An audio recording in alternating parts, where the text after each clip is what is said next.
মা, আপনার মেয়েকে বলে দিন এসব প্রায়শ্চিত্ত তো আমি কিছুতেই করতে দেব না।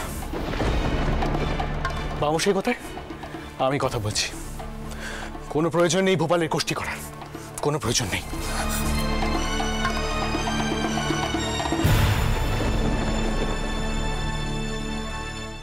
চটকু কি কেন খাচ্ছিস মা? কেন খাচ্ছিস তো? খাচ্ছিস না মা, আমি কইছি ঠিক একখানা উপায় বেরো, ঠিক একখানা উপায় বেরো।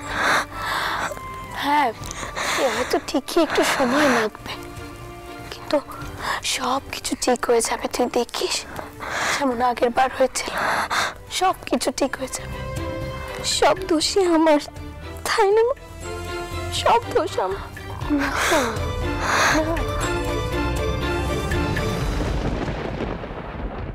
বাবা মশাই,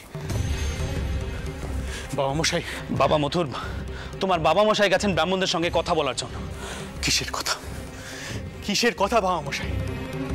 তারা যে অন্যায় দাবি করছেন তার কোনো সীমা পরিসীমা দেখছি না।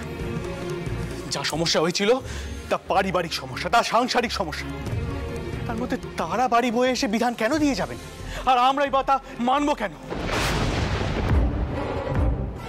বাবা মশাই, এমন অসম্মানজনক প্রস্তাব তারা দেন কি করে? বাবা মথুর, তোমার বাবা মশাই একটা মীমাংসা সূত্র বের করতে। কিসের মীমাংসা? কেন মীমাংসা? আমার মনে হয় তাদের সাথে কথা বলার আর কোনো প্রয়োজন নেই। বাবা মশাই, আপনি কেন কিছু বললেন না? কেন বাধা দিলেন না?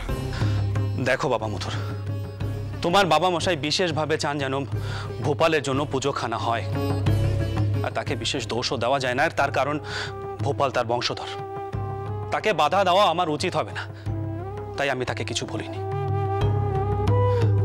তিনি গেছেন তর্কালঙ্কার মশাইকে ফিরিয়ে আনার জন্য, আর তিনি বলে গেছেন তোমাকে এখানে থাকার জন্য।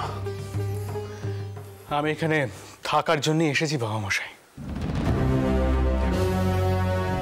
তর্কালঙ্কার বসাই আর কি বিধান দেন? না না না না না বিশ্বাস মশাই, না। নেহাত আপনি আমাকে এত করে আসতে বললেন তাই আমি এলাম, কিন্তু আলোচনার আর কোনো জায়গায় নেই।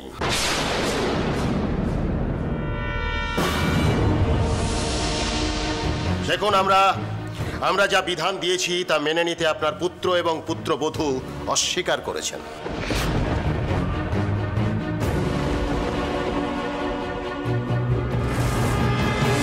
এখন তাদের জন্য তো সমাজ আর ধর্মকে নষ্ট হতে দিতে পারি না।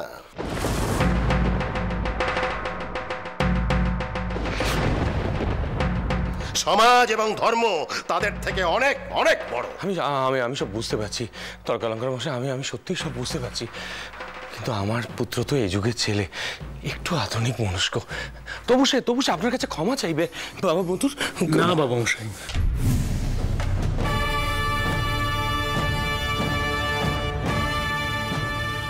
আমি তখনই ক্ষমা চাইব যখন ওনারা আমাকে বুঝিয়ে বলতে পারবেন কোন কোন অপরাধের জন্য আমার স্ত্রীকে প্রায়শ্চিত্তের অসম্মান সহ্য করতে হচ্ছে।